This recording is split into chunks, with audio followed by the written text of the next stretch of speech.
আসসালামু আলাইকুম। ভারতে এক নতুন আতঙ্ক ছড়িয়ে পড়েছে।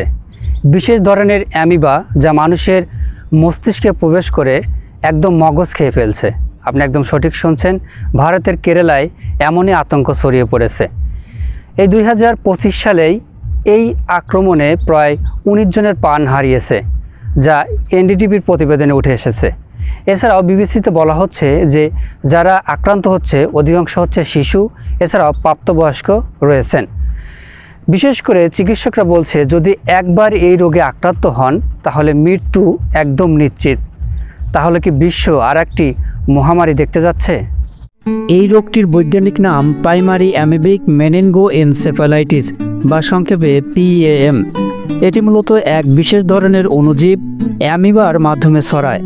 সাধারণত উষ্ণ ও দূষিত পানিতে এদের বসবাস। এনডিটিভির এক প্রতিবেদনে বলা হয়েছে এই অণুজীব শরীরে প্রবেশ করে নাকের মাধ্যমে এবং সরাসরি চলে যায় মস্তিষ্কে। একবার মস্তিষ্কে প্রবেশ করলে সেটি ধীরে ধীরে মস্তিষ্কের কোষগুলোকে নষ্ট করতে থাকে। চিকিৎসকরা বলেছেন এ কারণেই এটিকে ব্রেন ইটিং অ্যামিবা বলা হয়। ক্লিভল্যান্ড ক্লিনিকের তথ্য অনুযায়ী এই রোগের প্রাথমিক লক্ষণ সাধারণত সর্দি জ্বর বা মেনিনজাইটিসের মতো, মাথা ব্যথা, জ্বর, বমি, চোখে ঝাপসা দেখা, ঘাড় শক্ত হয়ে যাওয়া, খিঁচুনি এবং পরবর্তী ধাপে হ্যালোসিনেশন ও কোমায় চলে যাওয়ার মতো উপসর্গ দেখা দেয়। একবার সংক্রমণ শুরু হলে মাত্র কয়েকদিনের মধ্যে রোগীকে মৃত্যুর দিকে ঠেলে দেয় এই অণুজীব। এই রোগে আক্রান্ত হলে মৃত্যুর হার প্রায় 97%। এখন পর্যন্ত নির্দিষ্ট কোনো ঔষধ বা চিকিৎসা আবিষ্কৃত হয়নি যা নিশ্চিতভাবে রোগীকে বাঁচাতে পারে। কিছু ক্ষেত্রে অ্যান্টিফাঙ্গাল ঔষধ এবং নতুন ধরনের পরীক্ষামূলক চিকিৎসা প্রয়োগ করা হলেও ফলাফল আশানুরূপ নয়। চিকিৎসকরা বলছেন একবার এই রোগে আক্রান্ত হলে তা প্রায় নিশ্চিত মৃত্যুর শামিল, তাই প্রতিরোধই একমাত্র পথ। কেরালা স্বাস্থ্য কর্তৃপক্ষ পরামর্শ দিয়েছে নদী, লেক, পুকুর, অপরিষ্কার সুইমিং পুল বা উষ্ণ পানিতে অযথা সাঁতার না কাটতে এবং বিশেষ করে শিশুদের এসব থেকে বিরত রাখতে। পানির ট্যাঙ্ক ও সুইমিং পুল পরিষ্কার ও জীবাণুমুক্ত রাখা খুবই জরুরি। এখন প্রশ্ন হচ্ছে যে ভবিষ্যতে এটি কি আসলে বৈশ্বিক মহামারীতে রূপান্তরিত হতে পারে কিনা। দেখেন, বিশেষজ্ঞরা যেটা জানাচ্ছে সেটা হচ্ছে যে এই অ্যামিবার যে সংক্রমণ বা আক্রমণ, এটা কিন্তু কোনো ছোঁয়াচে রোগ নয়। কারণ এটা হচ্ছে নাকের মাধ্যমে প্রবেশ করে মানুষের মস্তিষ্কের মগজ খেয়ে ফেলছে।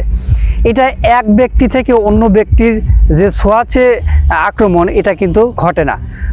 তার মানে বলা যায় যে ভবিষ্যতে কিন্তু আসলে বৈশ্বিক মহামারীতে রূপান্তরিত না হতে পারে। তবে আশঙ্কা কিন্তু একদম কমও নয়, কারণ বৈশ্বিক উষ্ণায়ন বা জলবায়ু পরিবর্তনের কারণে এখন কিন্তু এই যে আমাদের বাংলাদেশ, পাকিস্তান, ভারত, নেপাল, দক্ষিণ এশিয়ার যে দূষিত পানি রয়েছে, এই দূষিত পানিতে এই অ্যামিবাগুলো ব্যাপক হারে ছড়িয়ে পড়তে পারে এবং এতে কিন্তু ব্যাপক মানুষ আক্রান্ত হতে পারে। তাই আমাদের ভারত, পাকিস্তান, নেপাল, বাংলাদেশের এই দক্ষিণ এশিয়ার যে দূষিত পানি রয়েছে, এই পানিগুলোকে একটু পরিষ্কার করতে হবে স্যানিটাইজ দিয়ে। আসলে এত পানি তো স্যানিটাইজ দিয়ে পরিষ্কার করা সম্ভব নয়, তাই মানুষকে একটু সতর্ক থাকতে হবে এবং হাসপাতালগুলোতে মানে রোগ নির্ণয়ের যে কৌশল, যে যন্ত্রপাতি দরকার, সেগুলো কিন্তু পর্যাপ্ত ব্যবস্থা করতে হবে।